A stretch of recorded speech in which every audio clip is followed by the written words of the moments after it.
La radio HD FM. La voix des communautés au cœur de l'action humanitaire, la voix des humanitaires au service des communautés. C'est l'heure de votre journal en français. Mesdames, Messieurs, bienvenue dans ce journal sur la radio Humanité et Développement HDFM. Les titres. Développement de la jeunesse. Le ministre de la Jeunesse en tournée dans les communes 1 et 2 du district de Bamako. Carême, Toulis groupe au chevet de la communauté chrétienne. Ce sont nos titres. Bienvenue à tous. La radio HD FM. Abdul Kassim Fomba, ministre en charge de l'instruction civique, était en visite dans les communes 1 et 2 du district de Bamako.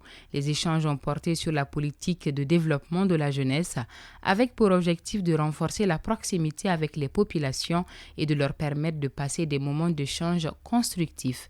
On écoute Abdul Kassim Fomba, ministre de la Jeunesse et des Sports, chargé de l'instruction civique et de la construction citoyenne. Vraiment, nous sentons cette communion entre les jeunes et leurs autorités locales et ils comprennent aussi les rôles qu'ils doivent jouer.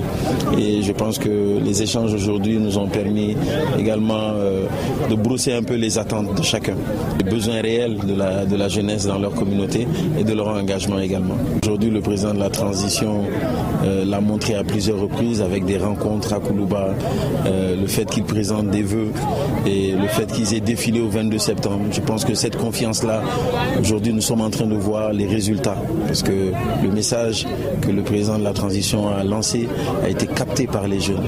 Dans un élan de solidarité et d'accompagnement de l'initiative gouvernementale, plusieurs groupes de bonne volonté ont offert une importante quantité de vivres à la communauté chrétienne en cette période de carême. La cérémonie de remise s'est tenue à l'église de Niamakoro en présence des fidèles et des responsables religieux. Elle a été marquée par des bénédictions et des prières pour la paix, la cohésion sociale et le vivre ensemble au Mali.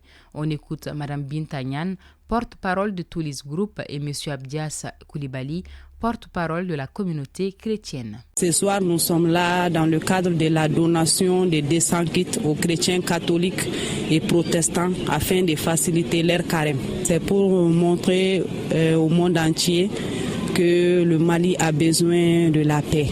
Que ce soit musulmans, chrétiens ou autres, si nous nous donnons la main, ça va faire développer ces pays. Pour nous, ça c'est vraiment un bon geste qui était vraiment attendu et nous tenons vraiment à saluer cette association qui a pensé à la communauté chrétienne en lui offrant vraiment des vivres aujourd'hui.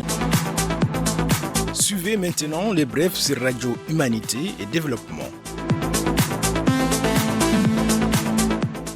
En bref, dans le cadre du projet Réponse d'urgence en faveur des personnes déplacées internes du centre et du nord du Mali, financé par le gouvernement des États-Unis, l'Organisation internationale pour les migrations a procédé à plusieurs distributions de kits au profit des ménages déplacés internes et des familles hautes vulnérables dans les régions de Douanza et Bandiagara. À Douanza, 100 ménages ont reçu des kits NFA et 50 ménages de kits abri. Dans la commune de Bandiagara, 250 ménages ont bénéficié de kits d'hygiène, 150 de kits dignité et 200 de kits abri. Par ailleurs, 175 ménages ont reçu des kits de dignité dans la commune de Bankas. L'activité s'est déroulée avec l'appui des autorités administratives et des services du développement social. L'OIM et ses partenaires réaffirment ainsi leur engagement à soutenir les communautés les plus vulnérables. En visite dans la région de Mopti, Marie-Consolée Mukangedo et Judith Da, respectivement représentantes adjointes et directrices des opérations de Fonds des Nations Unies pour la population, ont rencontré les personnes déplacées internes sur le site de Kenewe à Koro. Cette émission s'inscrit dans le cadre du projet financé par l'aide humanitaire de l'Union européenne visant à renforcer la réponse aux violences basées sur le genre. En 2026, le site a accueilli plus de 55 000 personnes, majoritairement des femmes, des enfants et des personnes âgées ayant fui les violences. Les échanges ont mis en lumière des conditions de vie particulièrement précaires, notamment des accouchements en fuite sans assistance médicale et des difficultés liées à l'hygiène. À cette occasion, l'UNFP a procédé à la distribution de kits d'hygiène menstruelle accompagnés de séances de sensibilisation. La représentante adjointe a réaffirmé L'engagement de l'organisation a renforcé la prévention et la prise en charge en matière de santé sexuelle et reproductive ainsi que la lutte contre les violences basées sur le genre. L'OIM a procédé à la réception provisoire de 2 blocs de latrines sur les sites des personnes déplacées internes de Yorogende dans la commune de Sokura, région de Mopti. Chaque bloc est composé de 3 cabines et d'une douche, contribuant ainsi à l'amélioration des conditions d'hygiène et de dignité des populations déplacées grâce à un accès plus sûr à des infrastructures sanitaires adaptées. Cette réalisation s'inscrit dans le cadre du projet Réponse d'urgence en faveur des personnes déplacées vulnérables du Nord, Centre et du Sud du Mali, financé par le gouvernement du Japon. L'OIM et ses partenaires poursuivent leurs efforts pour répondre aux besoins essentiels des communautés les plus vulnérables.